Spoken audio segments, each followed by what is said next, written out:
are going to make Elizabethan lemon cookies.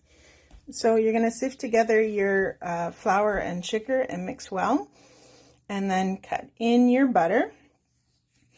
Then we add in 1 full egg and 2 egg yolks. I'm doing half a recipe because it's a lot of cookies.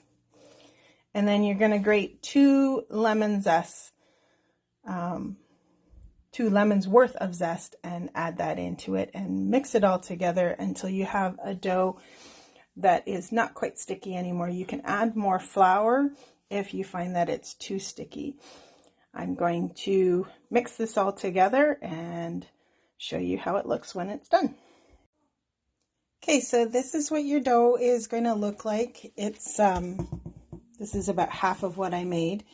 And it smells amazing. It smells like lemons. It's great. And you want to roll them into about a teaspoon in your palm and then roll them into a ball. And we're going to bake them in the oven at 350 for 15 to 20 minutes. And here they are complete. If you want them to be more cookie shaped, you can flatten them out a bit. They do not really go down on their own much when you cook them, so you can flatten them down a little bit.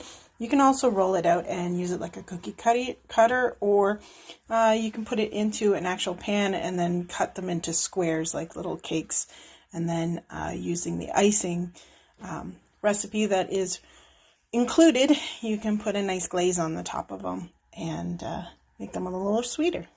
Enjoy!